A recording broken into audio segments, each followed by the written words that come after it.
shit's bonkers to me. They will dig up anything they can find. Like, oh, well, they said this back in 2000 and whatever. It's like, I kind of drank a little bit through the day and didn't think about it until I got up on stage and I started singing and I went, oh no. And that goes for anybody listening to this. Do it. We've even, when we came out as a band, we decided we're not going to charge for our music. You want it? Take it.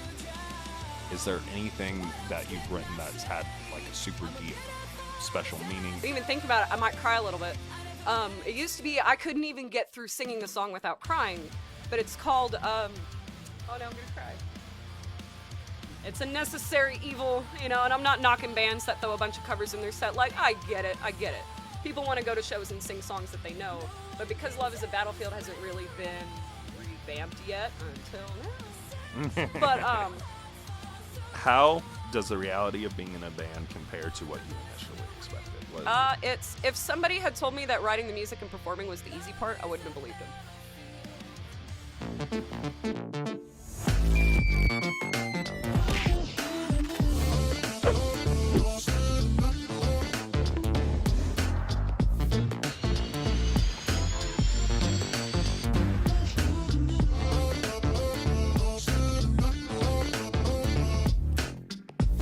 Hey everybody, now we're talking with Scarlett Moon of Dissentious. It is Dissentious. We got to hang out with the band and do a little talking with them. We'll see if that recording comes out and sees the light of the day. They're crazy. No, that isn't the reason, but I can't get into the reasons here. But we will, be talking with you. Well, I'm interested to hear about your experiences with your band prior to getting with the band. But tell us a little bit about yourself, Scarlett, and, just let them know what you do and what you're all about. Well, hi, I'm Scarlett. I sing in the band and write pretty much all the lyrics and wander around on stage because I have no clue what I'm doing, but I wing it every day. Yeah, it's basically a little bit about me. I guess I'm from Southern California originally. Moved to Arkansas about 11 years ago, completely by accident. Ended up meeting my now husband, who's my drummer, Brian. And it just, we talk about like butterfly effects last night, and so happened on accident. So I ended up in Arkansas on accident, and I ended up in a band on accident, but it all worked out. What is it Bob Ross says? Happy little mistakes. Happy little accidents, or mistakes. So what was the initial reason for moving to Arkansas? Well, my home life wasn't the best. I didn't get along with my mother or my stepfather, so as soon as I graduated high school, I got the fuck out of there.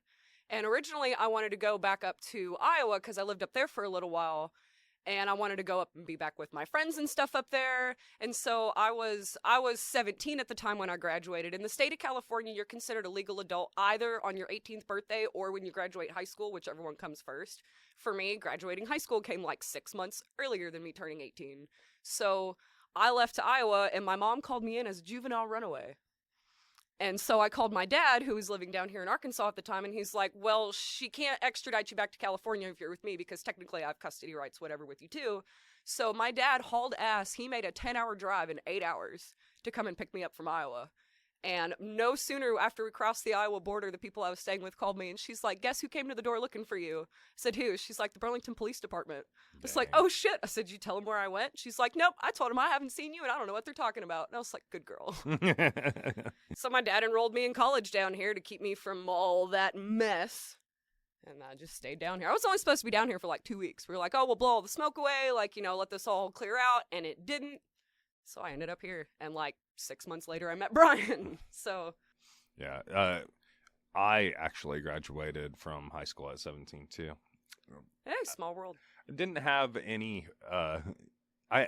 Not to say I didn't have home issues, but there was no one trying to stop me from leaving the house at 17. So, but yeah, so that's very interesting. That like you said, it certainly seems, especially from what we've already talked about so far, that a butterfly effect very much is like the most apt comparison. The fact that, just a trickle down effect, like snowballing, one thing, then another, and now you're here. Yeah, so no I'm kidding. and I'm interested to see where you continue going. Oh, But thank you. I am too. when you were younger, and I know I've asked you this before, but what was your dream job? So when I was 5, I always said that I was going to be an astronaut or I was going to be a rock star. And growing up, I realized, well, everybody wants to be a rock star, but there's only like 7 of them, so that's not going to happen. So set your sights more realistic. I was like, okay, so I really started having a love for science and math and doing the thing. And I did really want to be an astronaut. I wanted to work for NASA until I got older and realized I'm claustrophobic. So being in that might be a rocket, problem. yeah. So I like pursued engineering. I went to school for engineering and did the thing, and then got out and I realized that it wasn't that fun. I didn't enjoy it as much as I used to, and then ended up doing the band thing instead. So it flip flop. Turns out astronaut was the unachievable dream because I'm not getting in a tiny little nope. Yeah, and with space, it's always such an interesting concept to me. Like, sometimes I'm like, man, I think that would be really cool, but then I think about the vastness of space and how like one little speck flying through, that I would get hit by that one little speck. I just know it. Mm-hmm. You get out into space and go, wow, and this little pea-sized rock go. Yeah, and now you're gone. Yeah, space is interesting because I've always loved, I can't remember who said it, but they said there's only 2 things that are certain. Either we're alone in this universe or we're not. Yeah. And both are equally as fucking terrifying. Yeah. But yeah. I could talk about space for days. Like, that's my other passion. But yeah. So speaking on the passion of music, when did you really first realize that you just love music and were in love with music? So actually, the first time I heard Rob Zombie, I realized I was like, golly, this is going to be my personality trait for the rest of my life, isn't it? But I'll never forget hearing Dragula and Living Dead Girl for the first time on like the Hellbilly Deluxe album and watching like those music videos with my dad. I was like, whoa. And I realized like, I want to do that. Like, that's what I want to do, because that's just, you feel it, you feel your calling or whatever. Until the first time I was ever able to actually go on stage and do it. My very first performance, I think I was like 5, and I sang, what was it? Some super fucking patriotic ass song. It was, what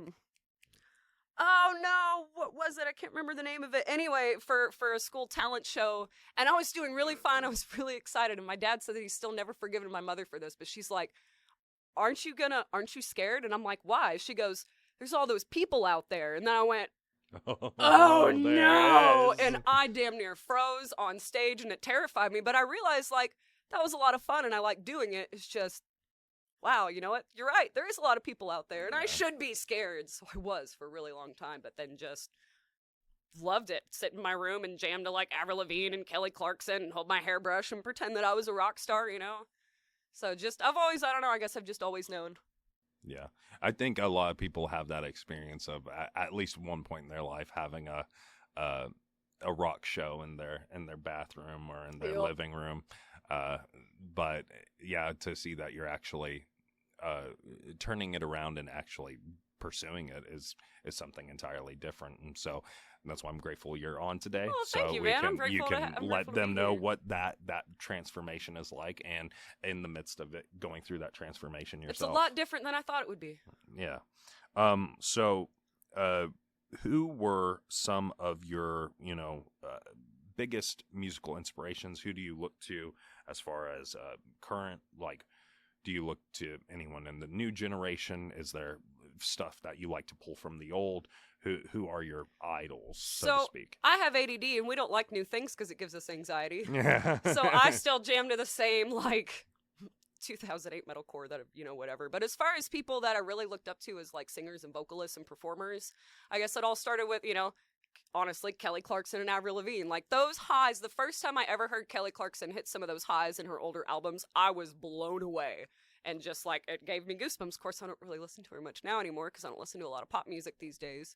And, like, Avril Lavigne specifically, her doing the thing, and I resonated with her lyrics. I loved her look. Like, at one point in time, I don't know if anybody remembers, she used to have a clothing line at Target, and I can't remember what it was called, but it was all, like, the super, she's nodded her head, like, all the studded belts and the really cool, and that was, like, my look, and I got made fun of relentlessly at school for it.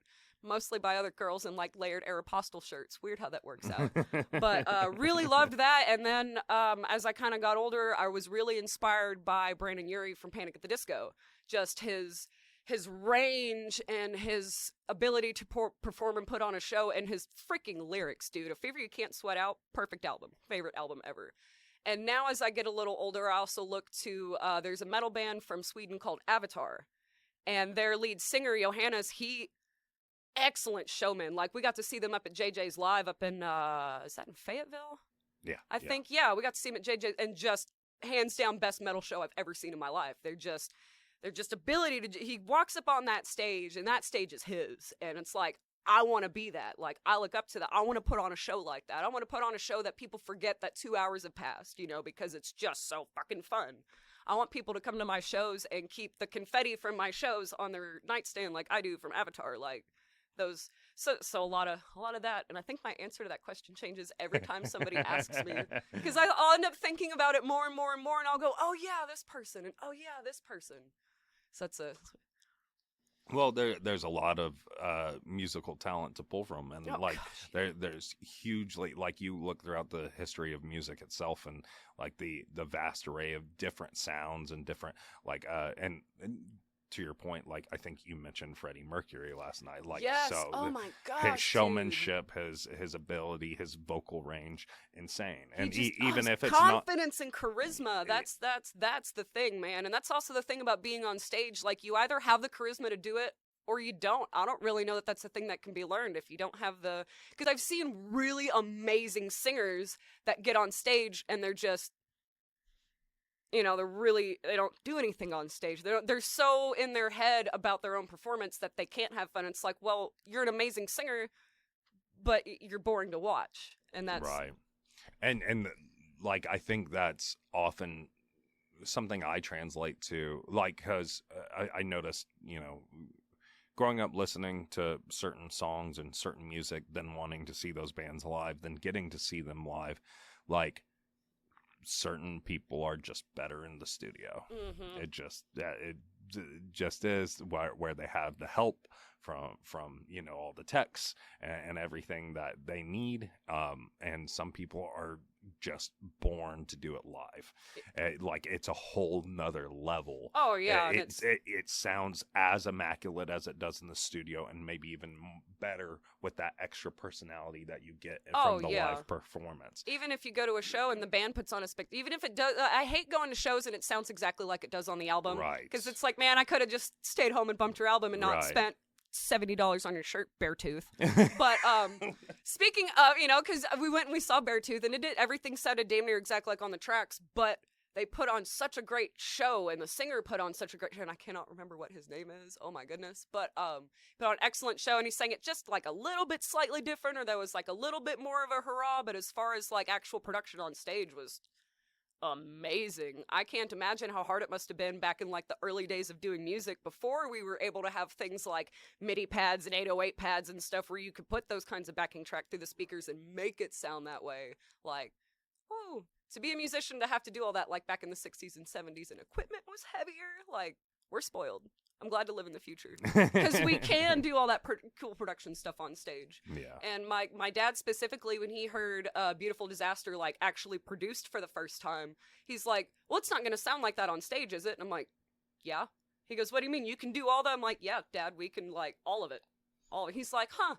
He's like, times have changed. It's like, yeah, Dad, it's not 1985 anymore. Like, we've come a little ways. We've come a little ways. So, speaking on the transition of you know, being that person in the bedroom singing into the hairbrush and actually moving into becoming a band, where was that transition for you? How did you get into it? What was your initial thoughts as you started to try it? Like, so Brian and Andrew, they've always played with bands the entire time that I've known them. They've been in several of them, and they got into a band with a buddy of ours named DC, who, by the way, when he grows his hair out, this motherfucker looks exactly like Frank Zappa. Exactly like him. It's nuts. Super awesome guy, though. But we were in a band together called Betamax Guillotine, and we did a lot of like Stevie Nicks sounding stuff or whatever, and it was because like one night before that I had gotten drunk and sang a song, and Brian and Andrew were like, what do you mean you can sing? I'm like, because I can't or whatever. And so they started messing around with that, and they were in like Betamax Guillotine and stuff together, and I kind of sang like back up a little bit, slowly trying to get into being comfortable doing that, because like I said, I have horrible stage fright, and I actually have some pretty bad social anxiety. So the thought of getting in front of people and stuff was terrifying, and then that band wasn't a thing anymore, and then Brian and Andrew, they kind of just wanted to give up altogether on the music thing, because every band fell apart for one reason or another, whether it be one member couldn't get their shit together, or, you know, one person just wouldn't show up, and, you know, it just kind of kills the whole thing, and I think any other musician that's hearing this can relate to that. And so, didn't do anything for a while, and then one day, Andrew and Brian started jamming again, and they wrote this instrumental, and I came in and I was listening to it, and I was like, hey, I think I put some lyrics to this and recorded some vocals for it. We had a little Tascam recorder. I said, if you guys are interested in it. And they were listening to it, and they're like, this is amazing. They're like, well, shit, now we gotta be a band. So we started jamming and stuff, and we were looking for a bass player. We couldn't find, because nobody plays bass. Everybody wants to play guitar and sing. Don't do that. Pick up a bass or pick up a drum set, or sit behind a drum set. You'll always have work. No kidding. The amount of people that are like, hey, Brian, you want to join my band? And I'm like, no, he's my drummer. Leave him alone. But so we did that for a while, and then we got in this bass player whose name was Mitch, an immaculate bass player. Horrible person, turns out. But so we did the thing as a band called Stentorian for a little while, and we were a 3-piece instrumental with me on vocals, and we were doing really, really, really, really well. We entered in a battle of the bands at the Blitz Pig in Hot Springs. And man, we were doing so good. We won our round. Like, we packed the house. Like, we were like, oh man, like the freaking sky's the limit. Like, we got this. And then COVID happened. And it shut down the battle. You know, it shut down the whole freaking world. You know, it was like, it figures. We finally get going, and like, COVID's gonna knock it out.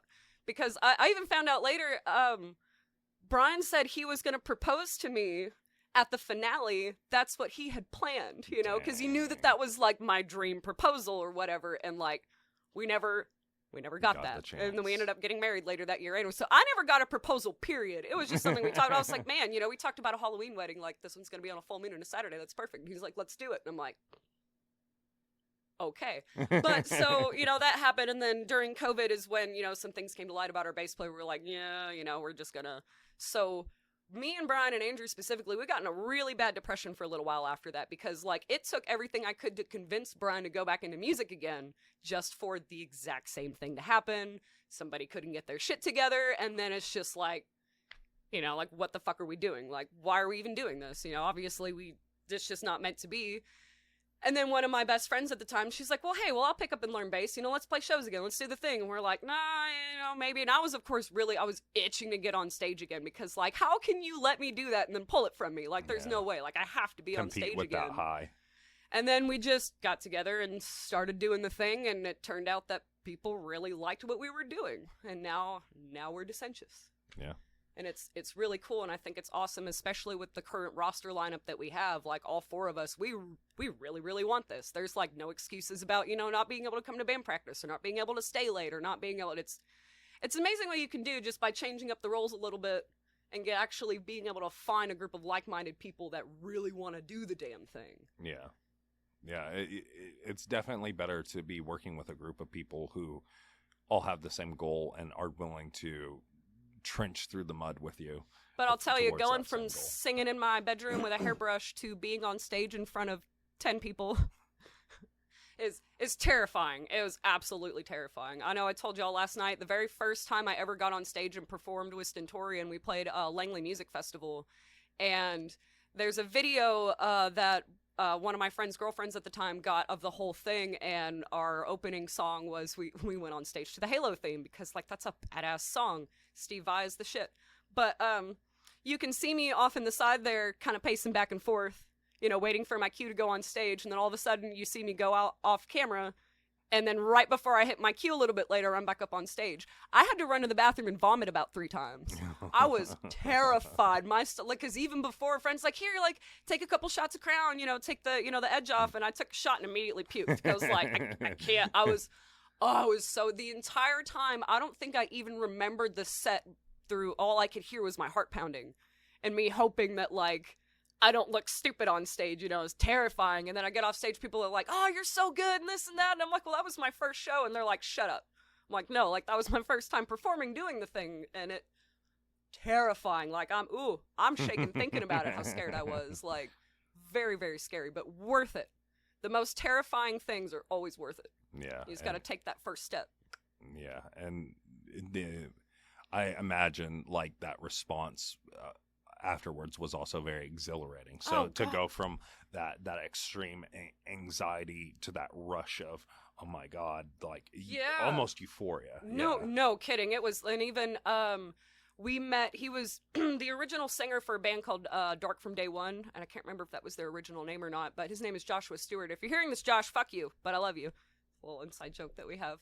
But he came up to me after the show, and he's like, hey, you have an amazing voice. And I was like, man, you have an amazing voice. Like, what do you mean? What are you talking to me for? Like, and the whole night, like, me and Brian were sitting in there, and I couldn't sleep. I was on such a fucking high the entire night, and I'm like, dude, the singer from Day One, like, likes my voice. And Brian's like, right, that's wild. I'm like, somebody with a way fucking better voice than me thinks, like, likes my, I just couldn't, you know, it was a high unlike anything. Like, no drug has ever given me that high of the two that I've ever tried. But it was a really wild experience. I understand, so we have a joke, Brian's like, well, you better not get LSD, which stands for lead singer's disease. And I'm like, well, of course not, because, like, I'm so not sure of myself and whatever that, like, there's no way I would ever, but, you know, you get off of shows and, you know, when somebody keeps telling you you're great for a little while, you're like, you know what?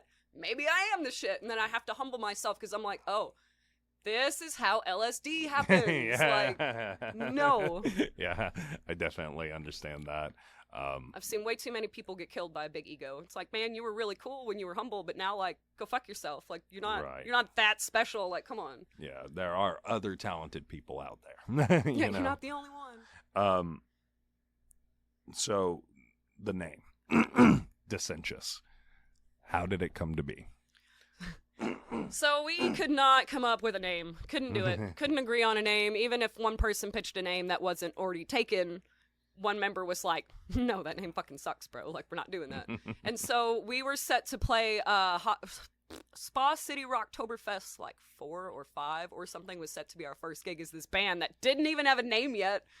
And they're like, hey, so we're getting the flyer put out for Rocktoberfest. Like, we need a name and we need a logo, like, in the next 48 hours. And we're like, oh, shit. So we're talking to our buddy Blake Woodson, who we call our band daddy. He fucking hates it when I call him that, but I love it. We're going to make you a shirt, man. And he's like, and he goes, well, what about this? And he pitched the name Dissentious. And I'm like, what does that even mean? And he's like, well, it means quarrelsome, argumentative, can't agree on anything. And us in the band, we just looked at each other. We're like, that's fucking perfect. Like, that's perfect. Like, sure, it's one word. Because we wanted something where, like, you know, we don't want, like, this big, long name. We want something that's, like, one word. You know, like, you have, like, Metallica and, like, whatever. It's like, we want to be one thing. It's like, okay, so, like, Dissentious. And it's perfect. Now, if I'd have known that a lot of people had trouble pronouncing it, probably would have thought a little different about it. But it just stuck from there. We're like, well, and if we don't like the band name, like, we'll change it later. And, like, here we are 3 years later. It's like, well, we can't because... I think it's a great band name. I think it sticks. Now, whenever you first see it on paper, it may not be the easiest to understand. Like, for me, I was pretty sure it was Dissentious, but it was more of a pronunciation thing. I didn't understand if it was Dissentious or pronounced Dissentious. Yeah, or something. Dissentious or Dissentious. Yeah. But to me, it was pretty clear what it was. And I knew what it meant more than anything is just, you know, you're adding on to the word dissent. And it's just, you know, to be disagreeable, basically, and argumentative, and but we're not. We're actually raging. Really cool people. but as far as band names go, it's perfect. It's really good. Unless we have to put it on a marquee because, you know, you got to one of our friends, Ed Lacera, he always said when picking a band name, he's like, you got to think about the marquee, which of course now we have digital marquees. Back in his day, it was, you know, the stuff that, you know, you still see them in some places.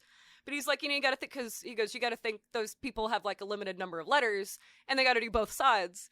And as soon as the very first time I ever saw Dissentious on a freaking thing, I was like, you know, that's a good point because it already has 3 S's in it and you got 2 sides. And like, what marquee owner has 6 S's? Like, I didn't think about that. Yeah. He's like, yo, because you got 2 sides to marquee. And I'm like, damn, Ed, like, that's genius. You're so fucking smart. Like, So going back to like the performances, what's your favorite part about performing? The very first song when we get on stage, and especially because we're brand new, so most people have never heard of us or never seen us perform. I love seeing the crowd's response when like Cord will come in with like his first, the whole like beginning. Our opener always has been Beautiful Disaster, and just the look on people's faces, and then I come in with like the chorus, and everyone's just like blown away and shocked. That's my favorite part.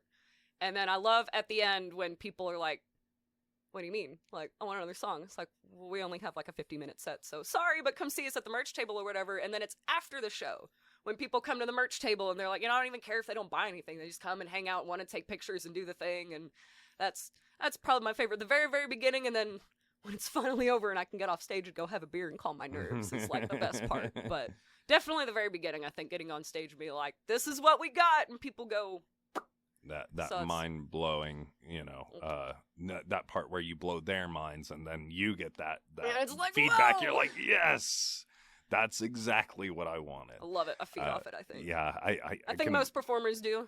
Yeah, especially lead singers. We're interesting. Any kind of performance art, I'm sure. Whenever I'm doing any voice acting, and whenever I get that feedback, like, oh, this is exactly what we're looking for, it's just like yes, yeah, nailed it, yeah. So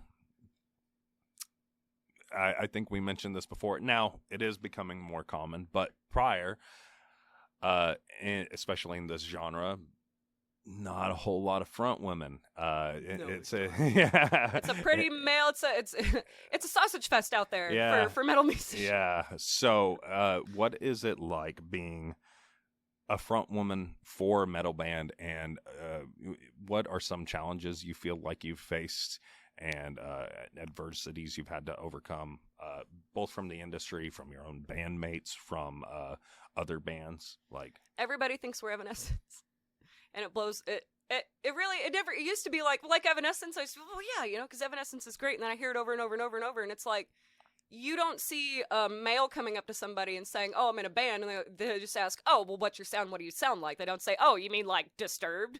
They don't just throw out some generic male vocalist. It's like, so why do you assume I'm going to be Evanescence or I'm going to be Amy? Like, there's only one freaking Amy Lee, and she is a queen at what she does. And I could never, so that's a little irritating, but I specifically haven't really been in it super long, so I haven't met, just most of the people that I've met have been very, very, very respectful and really, really nice and really, really sweet. But I'd say the one thing that also bugs me too, I always say the one thing, aside from everyone thinking we're Evanescence or that I'm Amy Lee, is, and it's kind of, I think most women have felt this way, even not just everyone, they underestimate me. They're like, oh, well, what can she do? It's like, well, watch, motherfucker, and it used to really, really bug me until, Brian, he's like, well, I love it when people underestimate me. I'm like, why? He's like, because I get to, I get to prove them wrong. I'm like, well, that's a good way to look at it. Yeah. But it's been really, really welcoming so far. Nobody's been just like disrespectful or inappropriate or, I'm sure it's bound to happen. Like I said, we've played 9 shows in total and like haven't left our state yet. So we barely even left our home,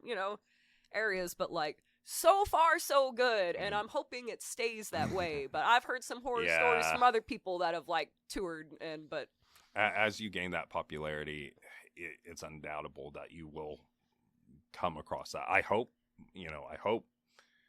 humans get better. Oh gosh, I was telling you earlier, it's super spooky. Like you see, any woman gets, like, even look at Taylor Swift. She's a freaking megastar. These people will find any little thing they can to try to like tear down, like, oh, well, she's got like a little fat this, or like, oh, her face looks like, just find anything they can to tear this poor woman down. And it's like, I'm kind of a sensitive person, like we said earlier. We couldn't have the roast of Scarlett Moon because I would just cry. I would just cry and be depressed and I'd just wear a paper bag everywhere I went. But like, and I'm terrified of that because I know it's gonna happen, and I don't want that. So I'm very sensitive, kind of like, don't be mean to me. I'm such a nice person. Yeah, I definitely get that. Hopefully, as you expand and as you get bigger and you're exposed to more people, hopefully you'll initially see that pushback and then kind of get used to it and build up a thicker layer. I've seen a lot of people say that, like, oh, well, I mean, a lot of YouTubers specifically, they're like, well, the bad comments used to really get to me at first. They're like, but now, like, I just don't read them. Yeah. They're like, I just stopped reading them. I'm like, that's smart, because you see a lot of these artists, and oh my gosh, they'd come for me if they ever listen to this, I guess, like Chris Taylor Brown and Ronnie Radke, who they feed off the bat, like that's all they can focus on. And it's even like, I'm a very known hater of Chris Taylor Brown. I fucking hate that guy. But like, it's one of those, man, if you had quit responding to all these trolls and just kind of like try to let it go, we'd forget about you. Like, we'd forget you exist. But I feel like those people feel like that's the only way they can stay relevant. But it's like, if you just kind of ignore it and try not to let it get to you and don't feed off it, like, you can go and have this awesome career. And even if you're not just totally in the spotlight, I'd rather be not in the spotlight than in the spotlight for being a fucking asshole or for having this, because, they say there's no such thing as, bad publicity. I disagree. Especially in this day and age of cancel culture. Like, you say one wrong thing or they get one wrong thing out of context. It's like, great, well, my life is over. Yeah. You gotta be real careful. Like, yeah. But, and I think certain people are really good about, like, I don't know if good is the right term, but whenever they feel that turn coming on them, they just start applying themselves to a very specific niche of people who are strictly against cancel culture. And I think cancel culture has a lot of bads. I think sometimes the idea behind it is good, but the execution almost always is bad. Oh yeah, it's turned into a witch hunt for like anything. You say anything that somebody disagrees is like, oh, you're canceled. It's like certain things, like, sure, like we should stop, discriminating against people and stuff that they can't, control about themselves or whatever. Or we should stop, you probably shouldn't like attack people's looks. Like, let's cancel that, but not, oh, well, this person said something I don't agree with, so canceled. It's like, and like the effects of what cancel culture is like, so wide-ranging now. As before, it was just like, we'll all just collectively decide to ignore this person. Mm-hmm. Now it's also like, oh, no, let's make them lose their job because we don't... And once again, like, I guess if, we hear about someone being a pedo, exactly. You deserve to be drugged. Exactly. Yeah, no. Drag them through the streets. But on the other side, oh, this person made this comment one time back in 2002, and when everyone was saying it, and it meant something different than it means today. And then it's like it's like the cancellation of Eminem or anything like that. And it's like you could find something from anyone from any decade prior to now to cancel them. No kidding. Some of it, is it worthy? Maybe. But some of it to just completely upend people's lives based on one or two words. I see these people, they will try to, like, it even happened with, oh my gosh, I can't remember, I think her name is like Only Janice or whatever. Like, somebody for some reason had screenshots of a conversation she had like 13 years ago where given she said some things that you should but like, even still, it's one of those like, bro, that was 15 fucking years ago. Like, let's see what kind of person you were 15 years ago when you were still a teenager or whatever. Like, none of us are saints. I'm not a saint, but if you, everyone, you grow and find yourself or whatever. But, like, this shit's bonkers to me. They will dig up anything they can find. Like, oh, well, they said this back in 2000 and whatever. It's like, even back in, like, the early, like, 2006 and stuff like that and before, like, the culture was just, it was just different, everybody was saying these horrible, mean things to each other. And it's funny too, if you ever go back and see the original Jackass movies, especially when they get put, like we saw them on like Hulu or Netflix or something not long ago, there's a disclaimer at the beginning that basically says, our thoughts and ideologies don't line up with some of the stuff in here, but you have to understand this was the culture of the time, right? But we don't stand by any of these beliefs and stuff anymore. And we used to do that with like much, much older movies, like, I know, like, in To Kill a Mockingbird, that was the whole point of that film.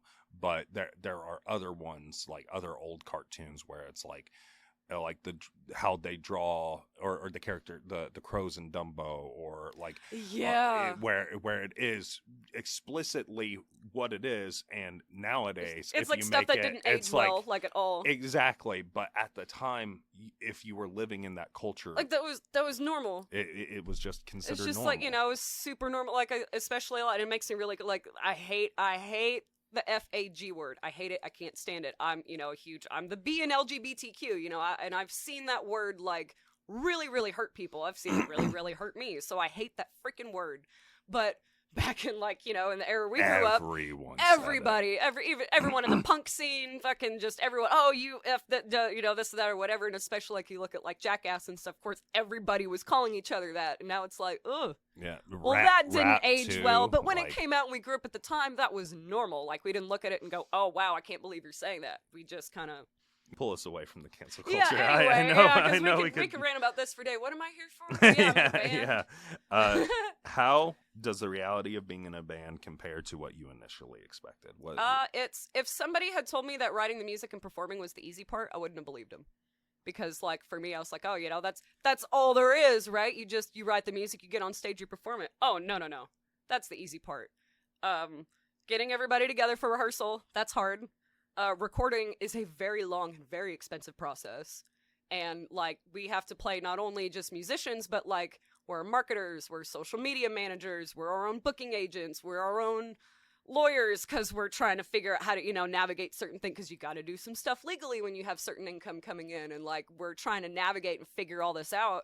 And with all these huge bands and stuff, like, they have a whole fucking crew that does that for them. But starting out, we're independent artists. We're not signed by a record label. There's nobody else. Brian and I will literally sit on the couch for hours and do the social media thing and marketing and if I could just write and perform the music, that would be great. Because that's the fun part. That is the easiest part, and that is the most fun part. Everything else is such a freaking headache. Such a headache. Yeah. And, I imagine as you get larger and you do start producing an income, some of that might get easier. But it's like when you find people that are willing to work with you and help maintain your social media and stuff, because there are people out here who live to do that. Yeah. And so, you'll just have to see with time if it will be any kind of adjustment with that. So, if you could go back in time, what's one piece of advice that you would give yourself to better prepare you for the journey that you're on right now? What's something that you maybe even could utilize more right now or in the past couple of years, that if you feel like you went back to your old self, hey, do this so you're better prepared for that in the future? I would tell my younger self, let it happen. Don't let your insecurities be the reason why you can't be great now. Don't, like, people, just have confidence in yourself. If I could just tell myself, just get the fuck out of your own way. If you can just get the hell out of your own way, like, the sky's the limit. And that's something, it's funny you mention, if I could use it now, like, because I can, we talk all the time about imposter syndrome and this and that. Like, if I could just not pick myself apart and not just see every single flaw in myself and look at, like, the thing that people really find great or whatever, I feel like I would have been a lot better at this a long time ago. I also would have told my high school self, pay more attention in your music theory classes and in your choir classes, because that shit's important. It's really, really boring. Music theory sucks. It's boring. It's complicated. Like, engineering school was a lot easier than trying to learn theory. In music theory, we say, oh, well, it's not rocket science. But when we're doing rocket science, we're like, well, it's not music theory. And in class, I'm like, you're goddamn right it's not, because that shit's hard. But just, just don't pick yourself apart too much. Just have the freaking just let it happen. Just let it happen. Yeah. And do your best to take that advice now. No kidding. Like, I'm the worst at giving. They're like, you give good advice. It's like, yeah, if I could take my own advice, like, woo, I'd be way better. I get it though. Like, it's one of those things. Like, it's easy to. I look back on videos that I do or recordings that I've done, and it's like, man, if I would have said it this way or not done it quite like that, it could have just been so much better. And it's like, sometimes you just gotta understand that at that time that's the best you could do, and learn from it. It might have been a mistake that you can learn from, but realistically, like we were saying before, growing pains. Well, like, you're gonna have those and experience and we those. Like to compare ourselves to like our idols. Like, oh man, well, I don't sound like this freaking band or whatever. It's like, well, this band has been doing it for like 20 years and they have like a multi-million-dollar production team. We're independent, been a band for 3 years, like, things are gonna look weird. You even look at, like, a lot of my favorite YouTubers that I go and watch. Like, you look at a lot of their earlier videos, they're quality's not up there, you know, because they went through the learning pains. They had to do all the stuff too. You even look at like really famous bands, like their demos and their first EPs. It's like, this sounds like shit, bro. Like my first recording sounds better than this, you know. But they were doing, you know, the best with what they could at the time, and it's like, you know, everybody, you gotta start somewhere. Yeah, I think it's fine to look at yourself critically, but I think the difference is looking at yourself from an objective lens rather than a subjective. Like come into it objectively, look at critically, you know, what you could be doing better. Yeah. Rather than, God, that part sucked. Only, no, kept in hindsight, this wasn't good because I did this. I should do this next time. Yeah. Turn, like you said, you're a positive person, or you try to be positive. Hopelessly optimistic. Try and turn those negatives into positives rather than just focusing on the negatives. Because if all you do is focus on that, that's all you're going to get. It's only going to be negative. Yeah. Focus on, okay, well, you know, I did something weird in this aspect. Okay, well, next time we put on a show, to avoid that, let's just do this instead. Or look at it as growing. You learn more from mistakes and fuck ups than you do from success. And I can't remember who said that. Was it like Albert Einstein or somebody or another? It says, yeah, you learn more from failures than you do from success. And that's true.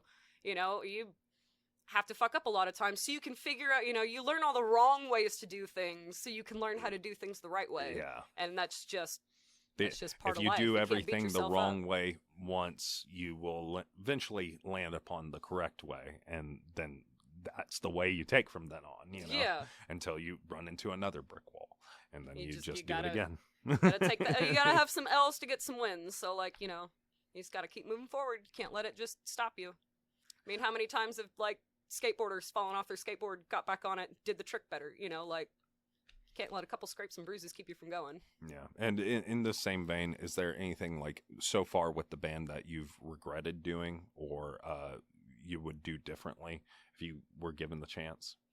So we played a show called was it? No, it wasn't Brookstock, it was Knobstock, where I talk about those flyers. I'm like, how many of these flyers do we have? I was really nervous because it was a decent sized kind of festival. And actually, fun fact about that place: when Metallica played Arkansas for the first time, way back in the day, that was the stage they played.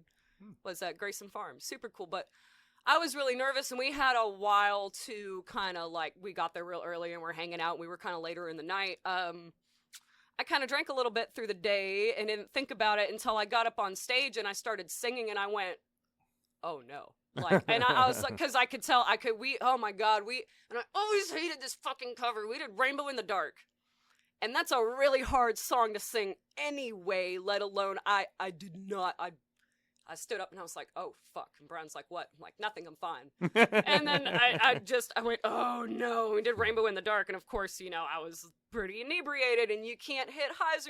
I got off stage and I wanted to cry. I was like, that was like, I embarrassed the fuck out of myself, you know. I was nervous because I didn't want to fuck up, and then I ended up, you know, I put on a good show, I guess. But like the people that were there, like fucking Black Oak, Arkansas was there, and like the chick, and I was like, man, I really want to impress her, and then I got off stage, I'm like, oh no, like I promise I can do better than this. So I would not use alcohol to calm nerves. We'll drink like a beer and maybe take a shot or two before we go on stage now together. That's like our ritual or whatever, but like, Not get drink after. Get the early slots so you can drink soon. But like, yeah, no, that definitely that. I can't remember exactly what your question was. You said regrets. Yeah, I regret that a lot.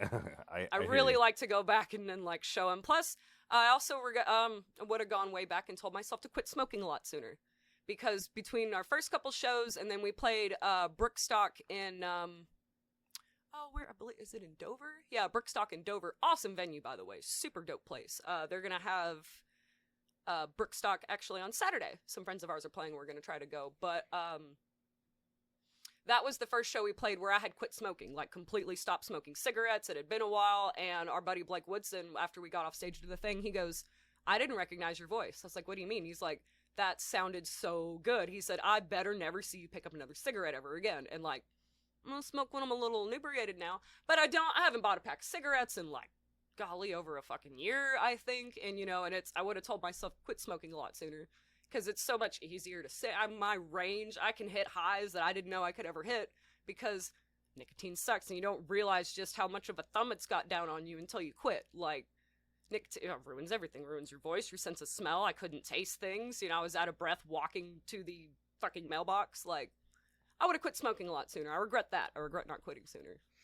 Yeah, there's I think those are the smoking is definitely one that, you know, you can just slot in the regret column. With the drinking one, it's like you probably needed to learn that lesson. Yeah, no, it did. Early on too, and you got to. Nothing teaches you to it. stop doing shit like being embarrassed as fuck in front of a lot of people. So I don't. Lesson learned. Never again. Never again. Yeah. So I think that's something we typically do talk about with a lot of the people that, you know, I do interviews with, is, you know, regrets. And a lot of people are like, man, I don't regret anything because I got to learn from it. And so I that would have been a good answer.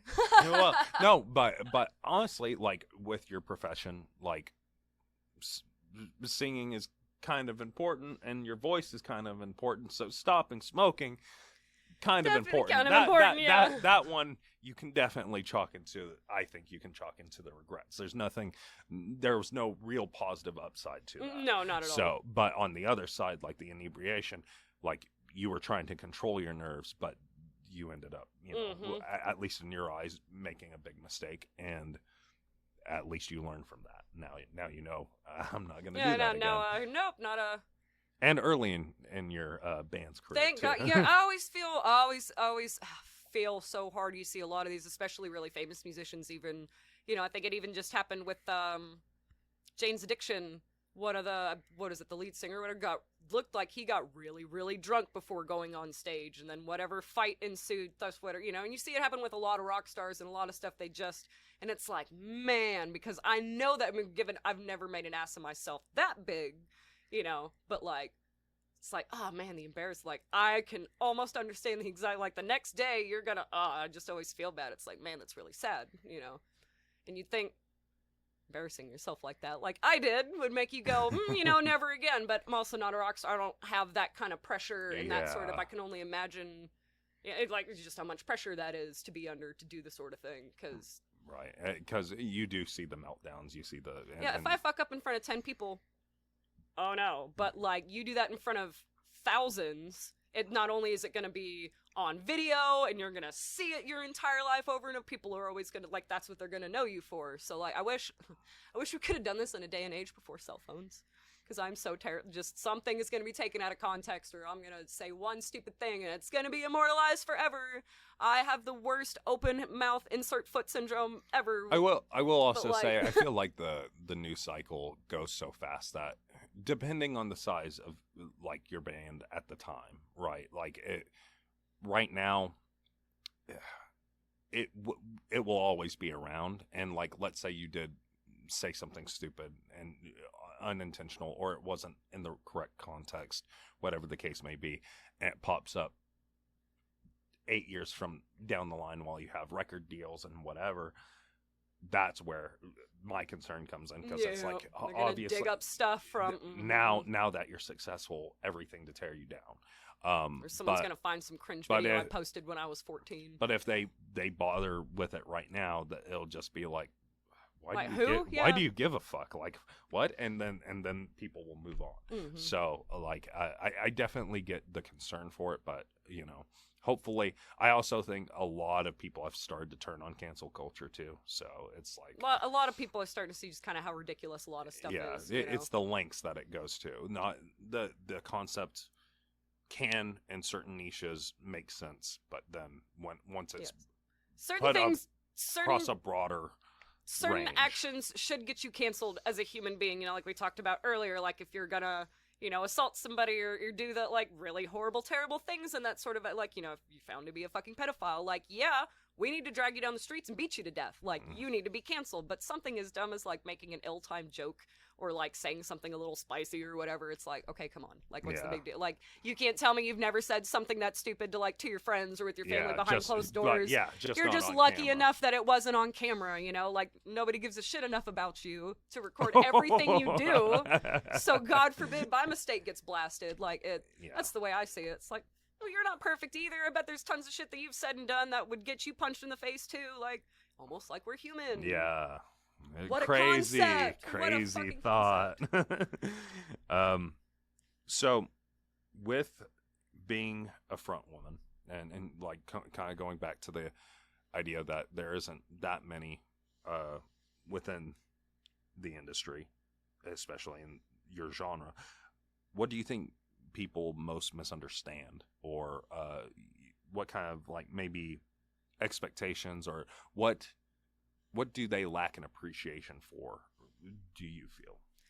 Just, well, for one, just doing the damn thing, you know, just getting up there and doing it, being confident. And especially, I've noticed, especially as a female who, I don't play any instruments in the band. I don't play guitar. I don't play bass. I don't, like, you know, a lot of people are like, oh, well, of course, you know, because, like, you're a woman, you can't, you know, da-da-da. I feel like a lot of women that can do that, they get a lot more respect. And I don't blame them, because, like, man, that's really cool. You can, like, if I could shred on a bass and, like, still sing at the same time, like, that is impressive. But then they take, you know, like, people like me, or even people that just sing, and it's like, well, that's not really impressive. It's like, but it is, you know, like, like, you hit some of these highs, you know, I don't know, it's just, I don't know, there's like, oh, well, you're just not, well, of course, all you do is sing, or of course, all you do is this, or like, well, of course, you know, of course you're sleeping with a member of the band. It's like, well, I'm married to him, but like, it's just that sort of stigma and kind of thing that comes with it.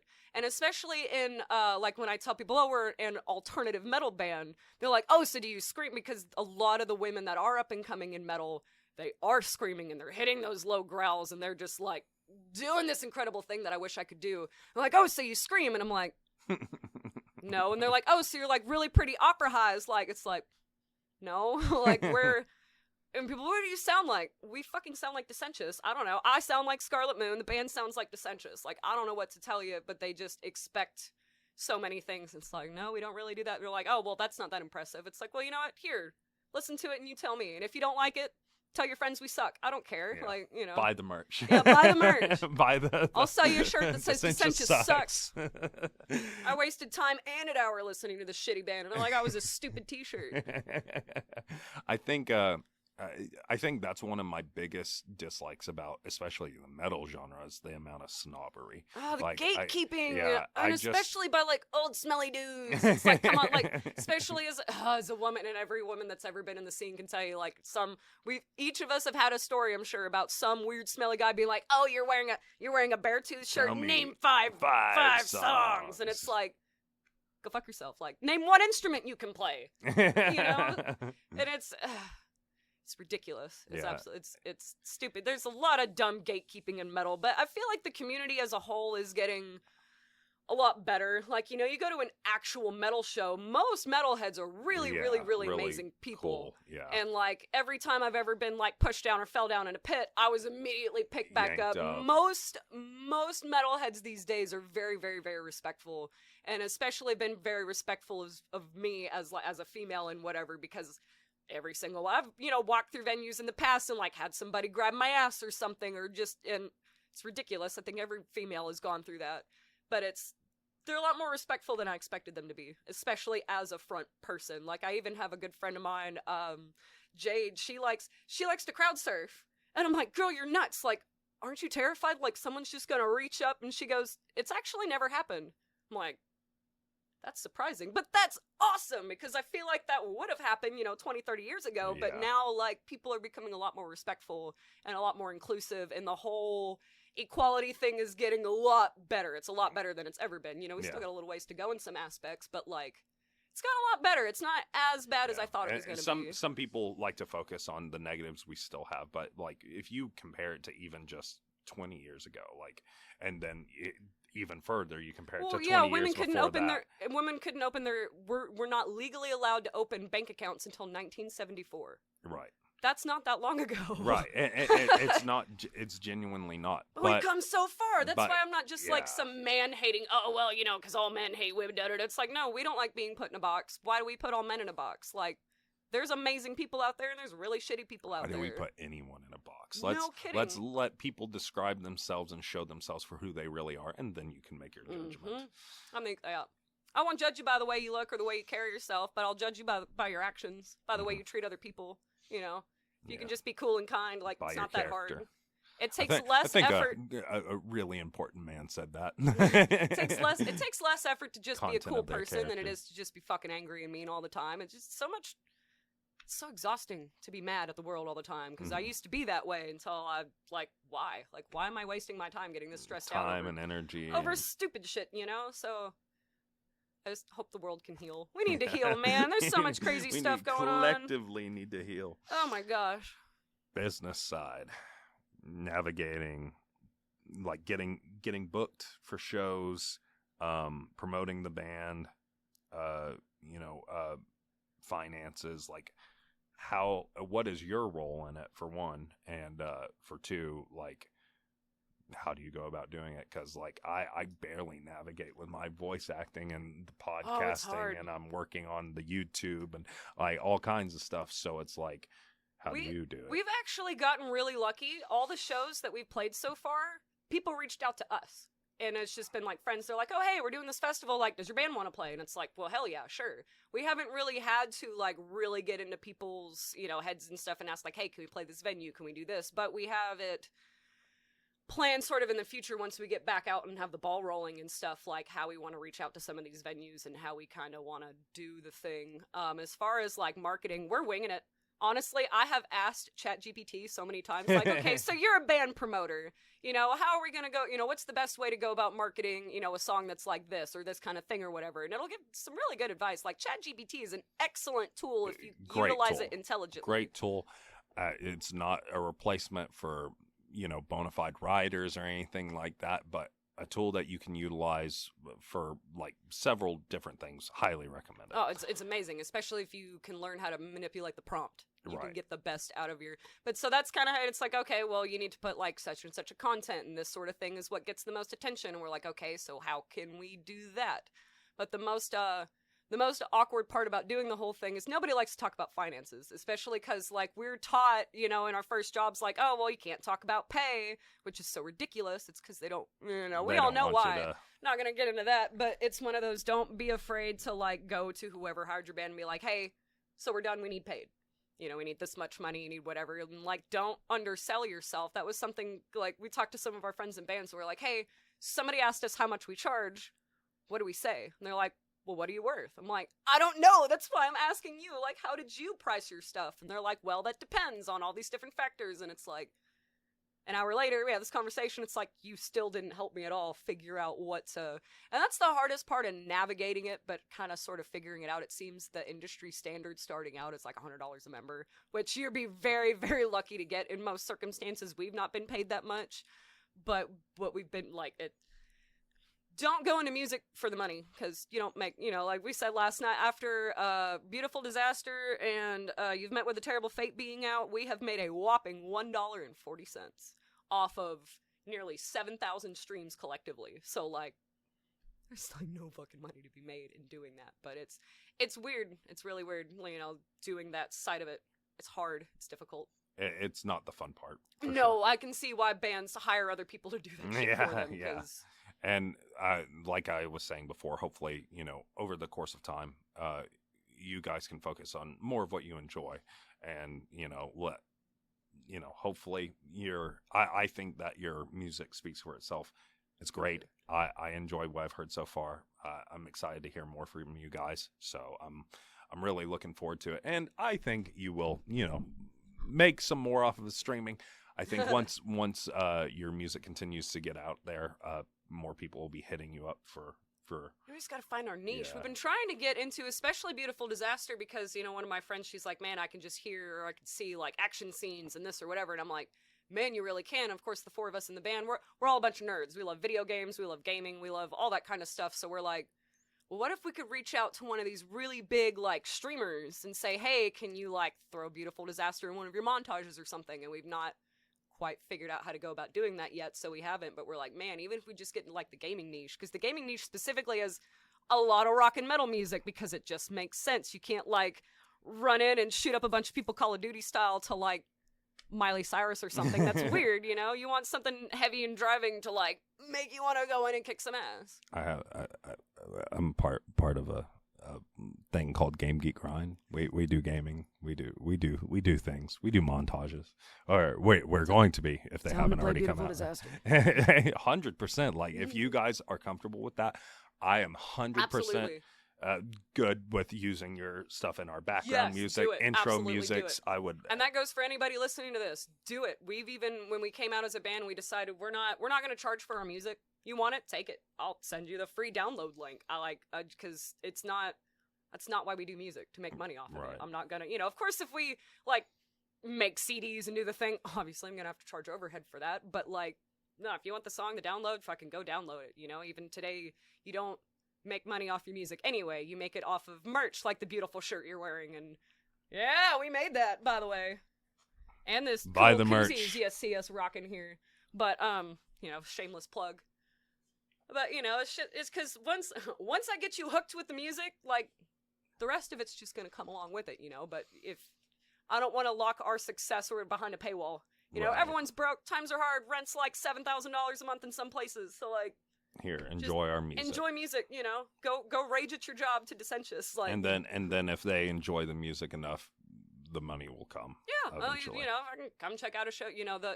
If you want, all of your favorite big bands were once local bands, and they got to where they were because people were preventing empty venues. Everybody went out and they showed their support and they did the thing, and that's how those bands got big.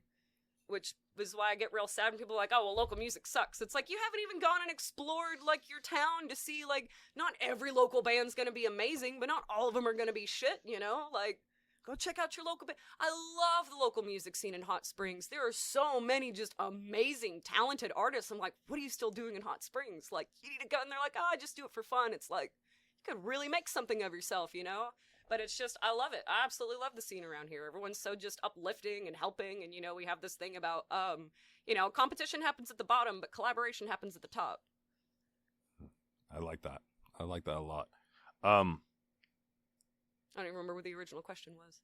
See, ADD brain. Yeah, I'm going to go back and listen to this and go, oh gosh, it sounds like a debate. Never really answered the question, but danced around. I think we're still feeding off the back of.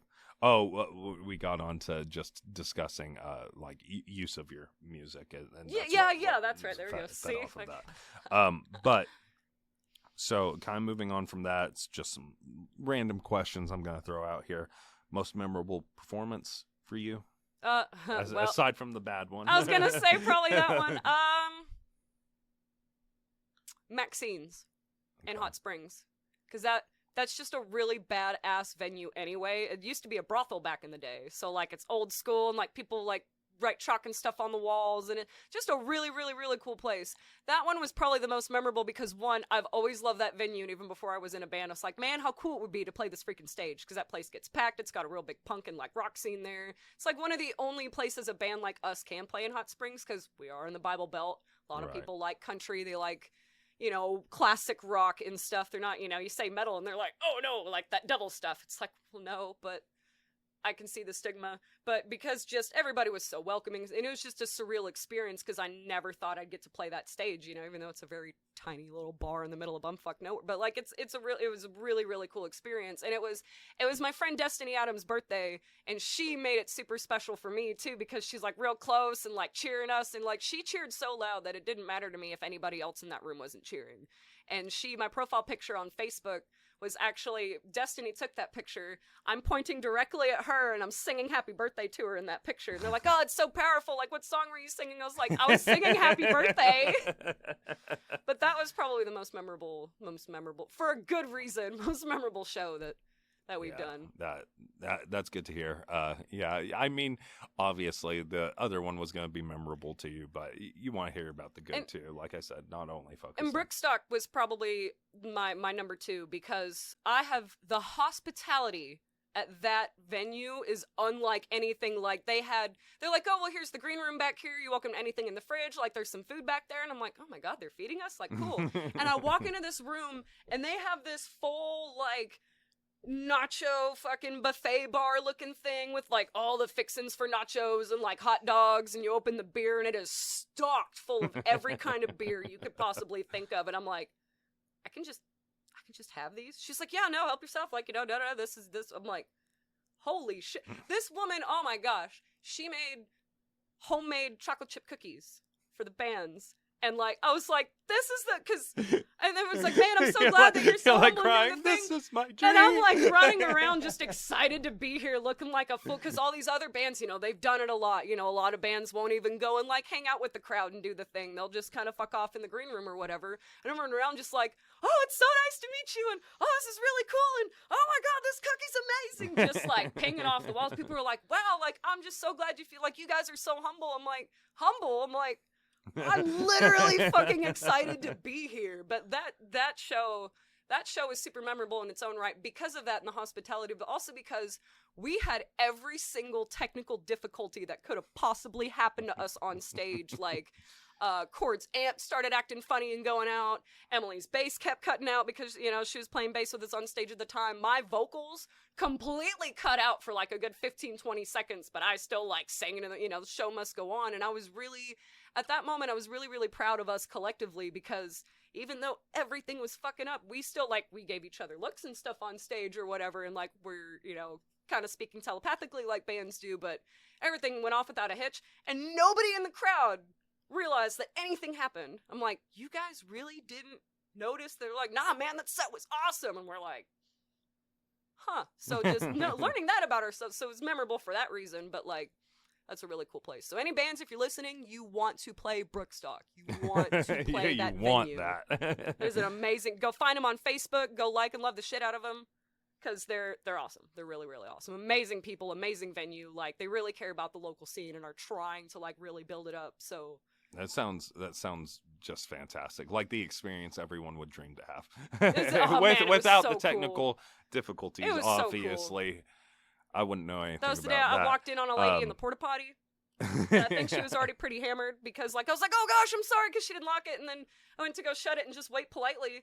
And while she was still doing her thing, she was, like, opening it, like, trying to talk to me. And I'm like, okay, like, oh, weird. She's like, oh, whatever. And I go in and do the thing. And then a few minutes later, I get on stage for our band, and that lady's out in the crowd. She's like, it's you!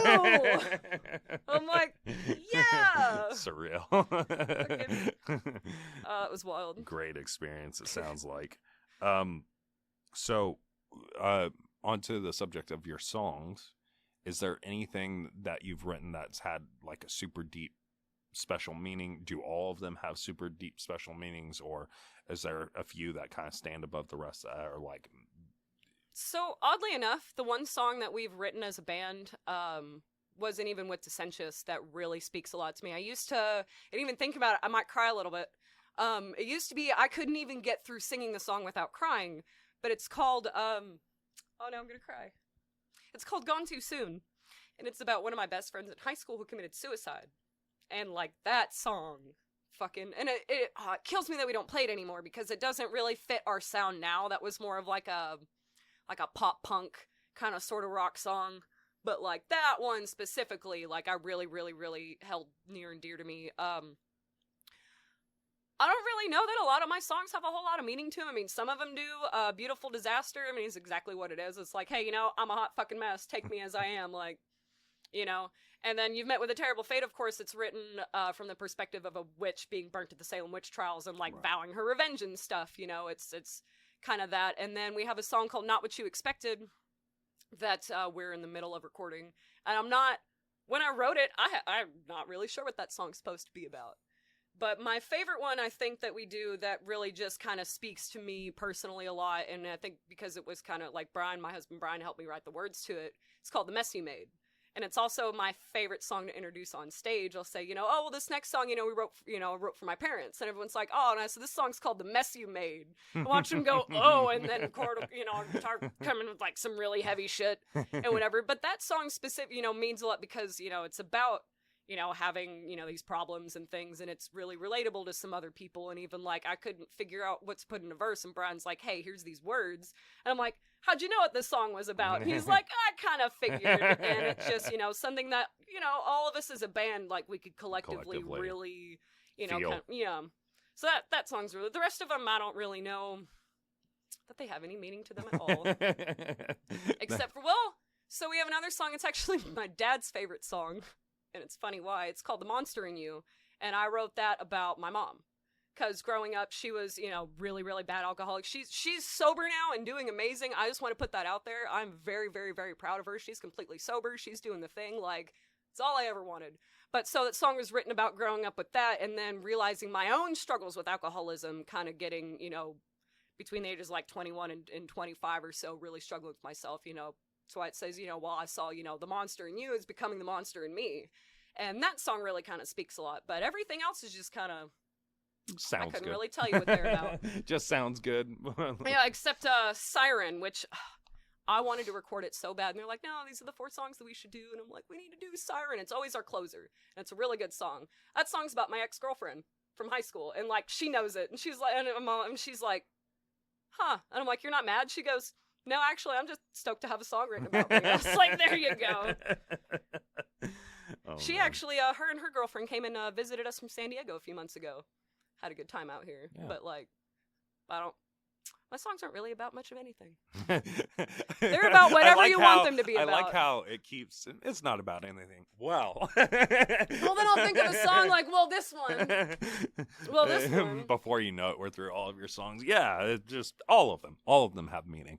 Well, I mean, that's what I wanted to write at the time. Right. Which is completely understandable. I think, you know, as you proceed, you're going to have things that are just good nonsense, and then you're going to have things that might mean a lot to you.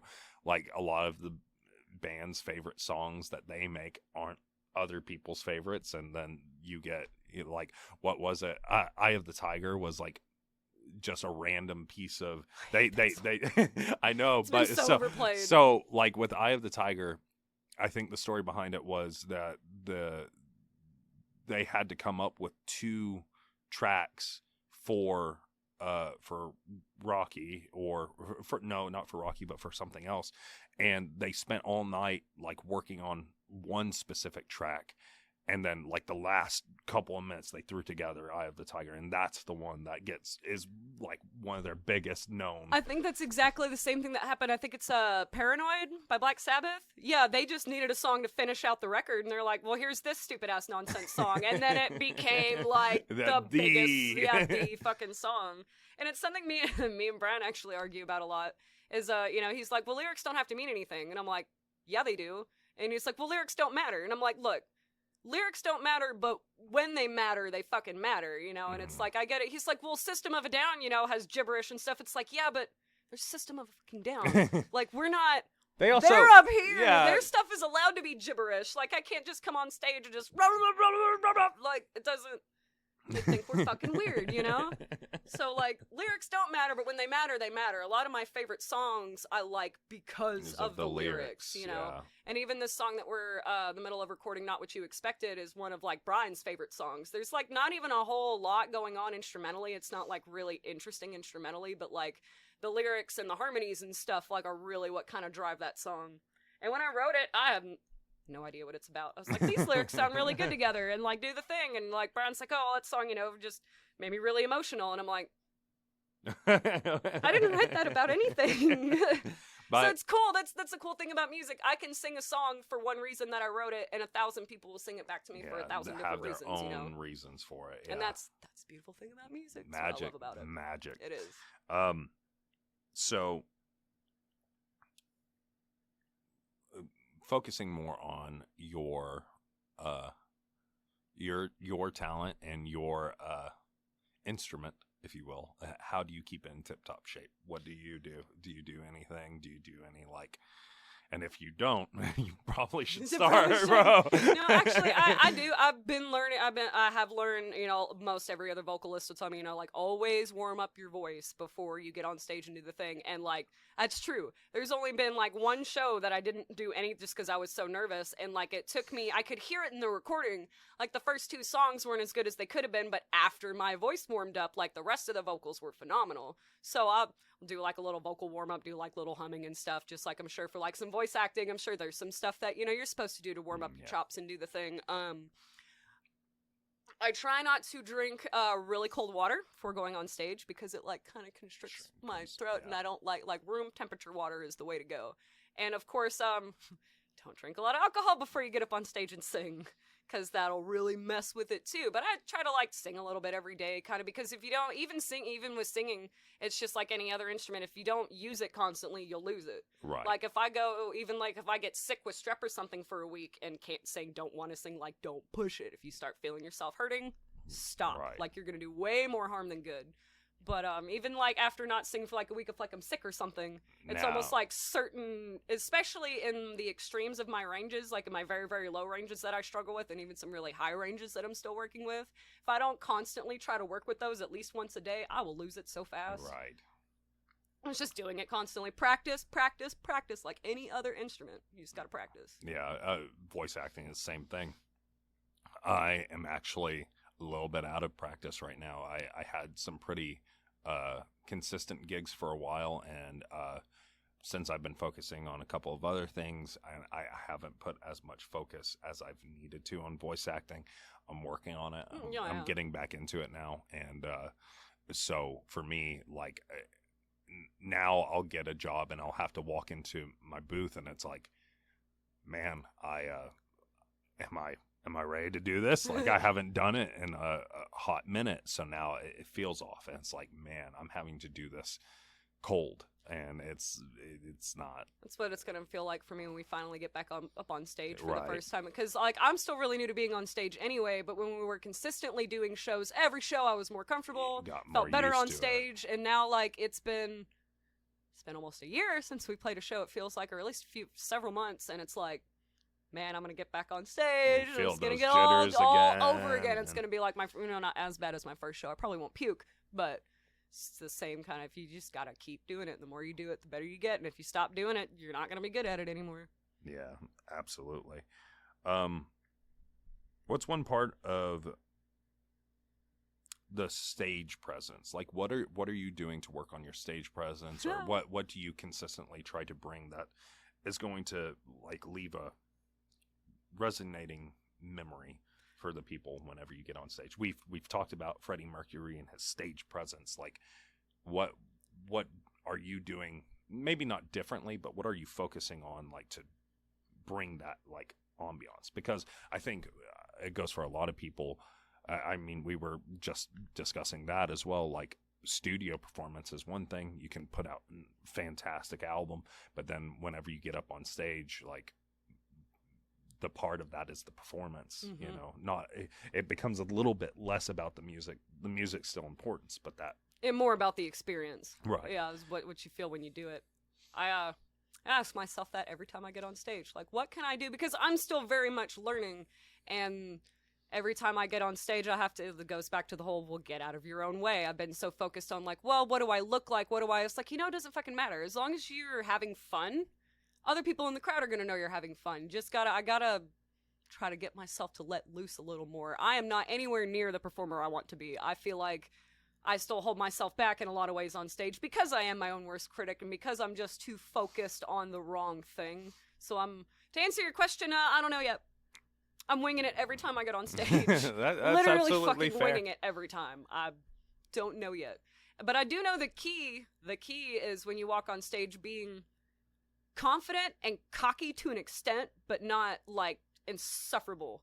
You want to be cocky and you want to kind of have a big head about yourself, but you don't want to be like so cocky that you're like disrespectful or think you're like better than everybody. You gotta find that Freddie Mercury. You gotta walk on stage and make it your bitch without feeling like, people thinking that you're better than everybody, or that, you're this king or this god or whatever. You just gotta kind of.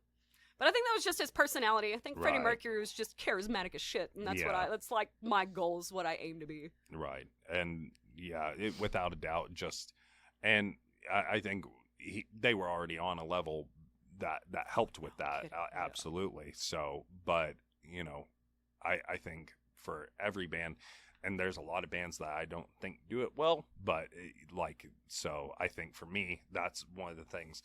Like, I'm trying to remember who we saw that really kind of blew me away, because I wasn't expecting. Oh, I'm not a big Breaking Benjamin fan. Oh, no. I know. I like some of their stuff, but I've never been. Brian's over there giving you a death glare because it's like his favorite band. I'm not a huge. They're good, but fair enough. That's okay. I can't One I can't of stand the AC/DC. best performances I've seen live, though. They were fantastic. The stage presence they brought, and like he had this part where he pulls out a lightsaber and started playing with it. I was just like, see, that's what I and like. I want stupid. that. I love want it. some kind of a. Let's even like freaking when we went and watched Avatar. Freaking Johannes, he's dressed like a clown and whatever, and he like screams and like really metally or whatever. And then all of a sudden, this motherfucker comes out the balcony. He's got a fucking trombone. Like, in the middle, he's just, like, playing trombone or, like, made a balloon animal and did the thing. And I'm like, well, I get it. You're the metal circus, so it makes sense that you did that. But it's like, what kind of... He came out of, like, this box on stage that just looked like it was, like, this tall. And he just, like, rose up out of this box with this balloon. And it's like, that's the kind of creativity that we wanted. Because me and Brian bang our heads constantly trying to figure out, like, how can we make this a really good production? How can we look like, put on a show for people? How can we do that? And I see, like... What is that lady that always does reaction? Everybody's so creative. But, like, they are. And it's like, man, that's genius. Like, I want to even, so Nothing More, the band Nothing More, they put on, in the middle of their song, Salem, Burn the Witch, right? Is it Burn the Witch? Yeah. They go into this on-stage bass solo, but they have this bass guitar rigged on this insane-ass contraption that they, like, welded and engineered themselves, and the whole band plays on the bass. Like, the drummer's sitting there tapping on it with the sticks, and then this guy's over here, and they do this thing where they, like, fucking whip it around, and it's just amazing stage. It's like, that's genius. Like, that's fucking genius. So we're trying to, like, pull a lot of these elements from some of this stuff, but, like, I hate going to shows that are boring. Like, give me something, to make me not feel stupid for spending $100 on this ticket and $70 on your shirt, and when I could have just stayed home and put some headphones on and watched your, And I'll out myself again. I like Garth Brooks.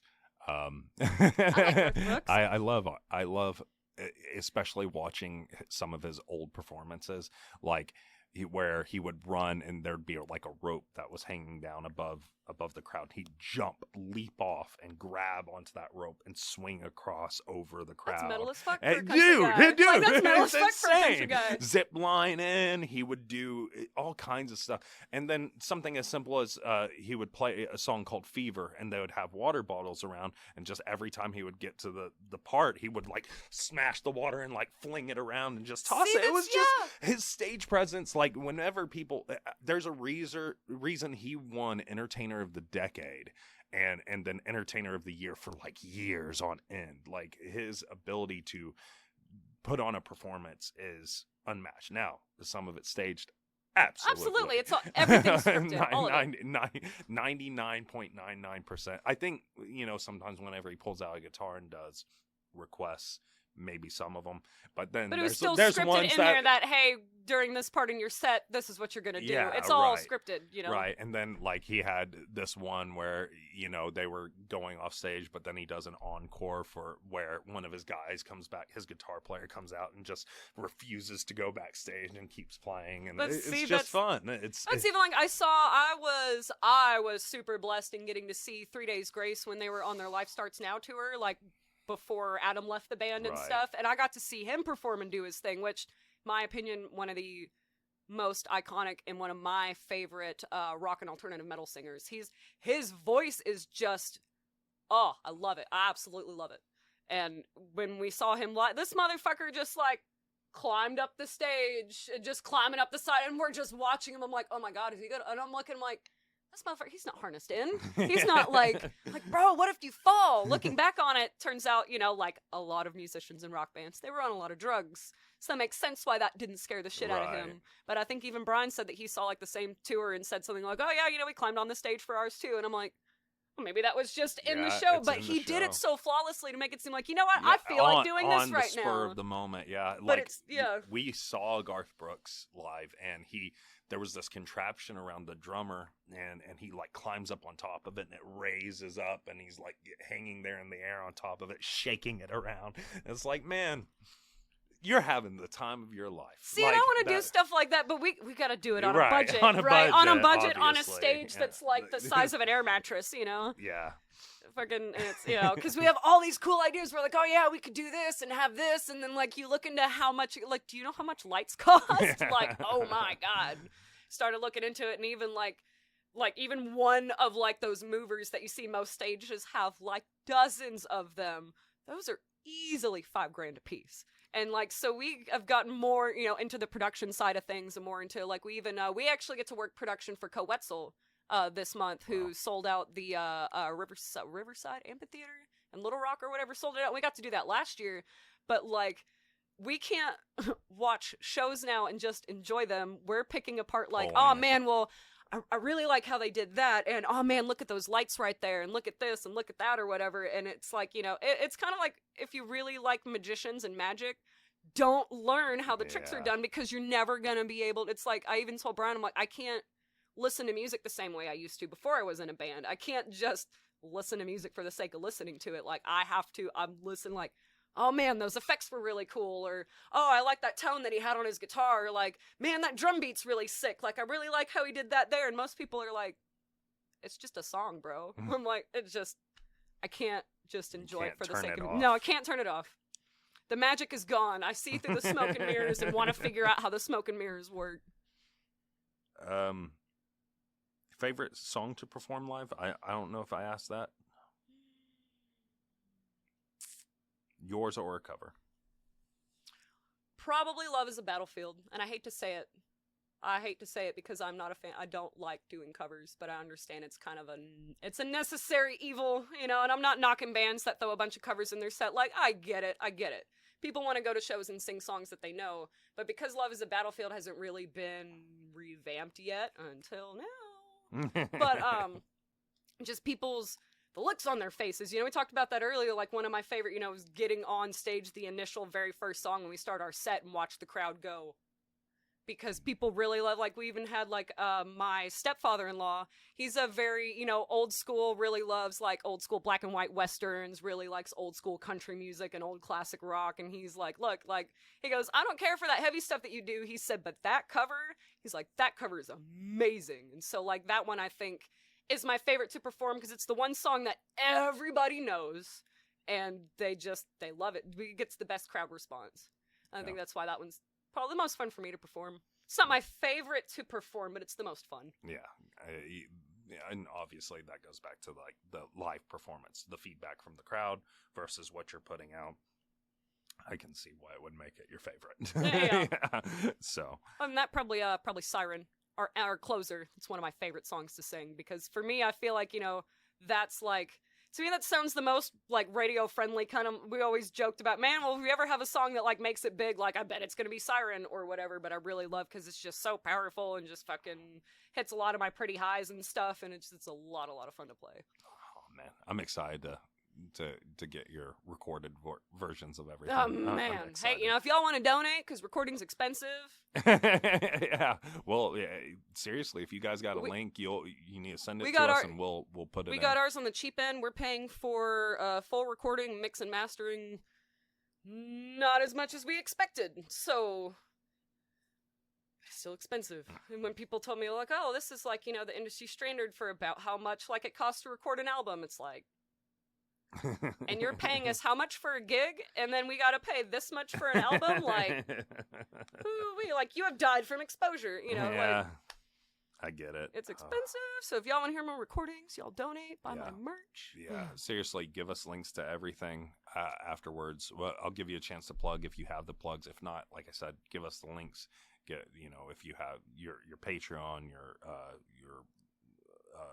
yeah, we joke about a Patreon. Merch. We actually don't have one yet. You need to get one. But we always see, like, on YouTube, like, oh, subscribe on my Patreon, you know. So we joke. You need to. It's you know, a way for people who do support what you're doing, you know, can do it even in moderation, you know, but it can add up over time. That's a fact. So like, yeah, because you know, I can only listen to the same song so many times in a day. No kidding. So it's even like with our songs, Cord told us the other day, like, his wife, Mickey, you know, she's really, really awesome supporter. Like, she's a freaking trooper, man. It can't be easy to put up with our shit and, like, have to, you know, but, you know, she's, like, bumping Beautiful Disaster and bumping it and bumping it and bumping it. And Cord said that he came home and she was playing, and he's like, can you play any other fucking song, please? Like, I'm so tired of hearing that song. And all I can think was, God, like, how these people must feel. Like, especially, I thought about it, we went to Rob Zombie and Alice Cooper the other night. I'm like, I wonder how sick and tired of singing, like, Dragula and Living Dead Girl that Rob Zombie, because he's had to sing this song millions of times, even on stage, let alone in, like, recording or even writing the damn thing, because, like, I'm so sick of our own songs sometimes, too. It's like, I'll be listening to Spotify and, like, You've Met with a Terrible Fate or Beautiful Disaster pop up, and I'm like, skip. It's song's overplayed. It's fascinating how that happens to us, but it's understandable. You're doing it day in, day out. The fatigue will set in. So it's about like any other job. You can really, really love your job, and some days it still just feel monotonous and mundane, and like it's like, well, I love what I'm doing, but like, God, can we do something else for a little while? Like, can we play a different song? Speaking of like breaking away from the mundanity, is there anything else that you like to do creatively outside of, well, obviously you're making your own merch and stuff like that. So I like to. Well, I'm not wearing my shirt. I was like, oh yeah, this isn't my shirt. I do. I like to create things. I like to make merch. I like to make art. I'm not very good at like drawing or painting, but I enjoy doing it. I like making stuff with my hands. I like, even like, I could even, because I realized the whole time you've been here, I don't think you've really stepped in my house at all, but I have this whole wall that I decorated myself and made like little cardboard shelves to like hang my records and stuff on that like actually look nice. I like, made them all. I like crafty stuff. I like doing that kind of stuff with my hands. It's a lot of fun. I can hyperfixate on it, and it's therapeutic, and other than that, I like video games. I'll sit and play Minecraft for hours and hours. Except the other day I had to rage quit, right? Because I was working on this castle tower and my shit lagged for a minute, and then all of a sudden I died, and it said, oh, such and such fell from a high place. And I was screen grabbing the entire time, and I was like, no way! And I was like, wait, I got that on camera, and I'm looking at it, it shows me just... And then all of a sudden my character dies and falls over. I didn't fall. Nothing actually said you fell from a high place. I'm like... So I went back in, got all my stuff, and I haven't logged on since. I'm not logged on since. Yeah, I like to think of myself as a creative, but whenever it comes to physically building things, not really my forte. I don't. More of an ideas guy, and that's great. That's about all I am. That's like me, I can have a million ideas. I have a fascination with like, animation and cartoons and stuff until like I started doing it. I was like, oh my God, this is really hard. But like I have a really good like concept for a TV that's show. why I have no problem But then being like the voice. trying to draw a character, like I have in my idea, all right, so this character, like they should look like this, and then I'll go to draw it and it looks pitiful, and I'm like, I need to hire an artist. Yeah, I'll voice that character, but as far as like helping you create what that character looks like or anything, give me a character and then I will try and create a voice around it. What's even like album art for our stuff? Like, so for You've Met with a Terrible Fate, my best friend from high school, her name is Lainey Furman. She, one of the very first interviews we ever did, she said she listened to it and she drew it. And she's like, hey, I just want to draw this for you. And I've always loved her artwork. Ever since we were in high school, I was like, man, like, it's really, really good. She can, like, draw photorealistically, and it's insane. But, she, like, made that for us or whatever, and I made it the album art. And I kind of want to, because I'm all about, growing the local scene and helping local artists and small businesses and stuff. So I want to, like, reach out to all these people who can, like, hey, because I'm not very good at creating my own art and doing the thing or whatever. It's like, hey, can I commission you to, like, hey, if you listen to this song that we recorded and just draw or paint whatever comes to mind, and I'll use that for album art because I can't draw. I'll, like, take elements from stuff and, like, kind of trace certain things or, like, put stuff together, Even the album art for Beautiful Disaster, I was kind of scrolling and trying to find some stuff and just threw a couple elements from a few different things together. And I'm like, hey, it's perfect. It's probably a little generic, but I'm not... it's like, we created the music, we did that. What do you mean I have to create other art now? Yeah, and see, I think that's a very interesting thing for a lot of people who are, and we'll kind of roll into that next, is advice you would give, newbies to the industry, like that kind of stuff, like the other things that they may have to think about that they aren't at the forefront of their mind, like all of a sudden, oh wait, yeah, you actually have to figure this out. Oh, there's this too. You gotta learn how to content create. You gotta learn, like, okay, are you doing like videos and stuff? Like, you gotta understand lighting, like why it took us hours to set this up, because And you can set stuff up a million times, and it's going to be different every and time. it's still not work sometimes. But no kidding. But my best advice, I guess I would say to anybody getting into it is don't get overwhelmed by it. You know, kind of take it one thing at a time. ChatGPT is very, very, very helpful. I know we've talked about this earlier in this conversation, but like, utilize all your tools. Utilize your friends. Don't be afraid to like, you know, stick your lines out in the water and see who you know, because you'd be surprised how many different, like, you know, like I said, a lot of my friends, you know, are really good artists. It's like, oh, cool, I can do that. Some of my friends, they're really good at, like, building stuff. It's like, okay, cool, and we can do stage stuff. Like, so don't be afraid to reach out and ask people. You might be connected to someone that you don't even know does this stuff because they don't post about it or whatever. And I never believed it when I was a kid because I always thought it was really stupid. My dad told me once, he said, it's not about what you know, it's about who you know. Right. I'm like, well, that's really dumb. And then you get older and it's like, no, that's true. Exactly. Like, true. always, freaking... And one thing that we always do, when you go to shows, don't just sit back. Go mingle with the other bands. Go introduce yourself. Say hi. You know, I'm Scarlett. I don't know if you caught our show. I'm really excited to see you guys. Whatever. That's how I met our producer, Robin.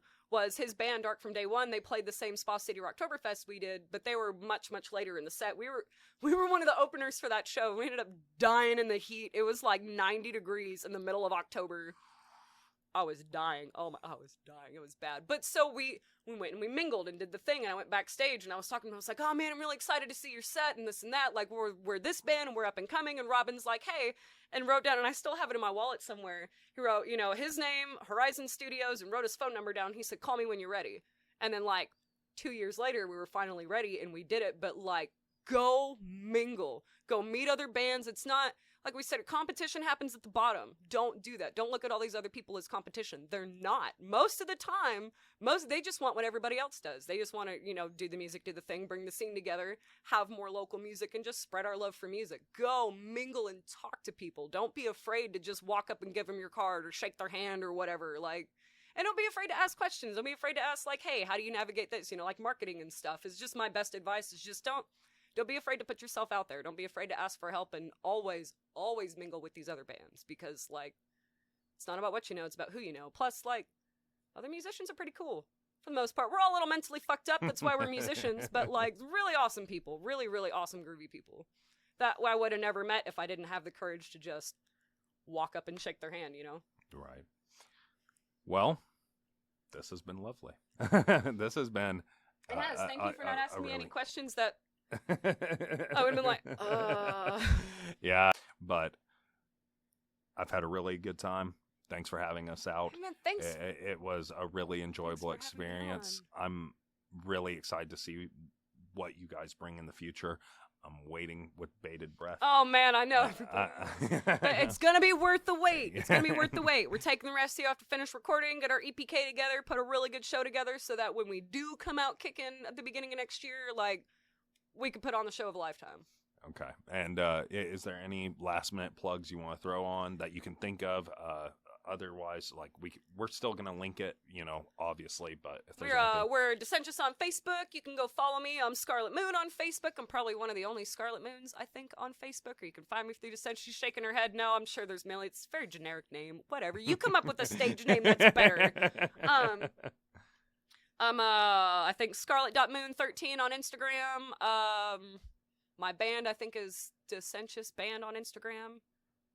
I think. Oh my goodness, I'm actually not even sure. Just type in Dissentious, you'll find us. Patreon coming soon. Patreon coming soon.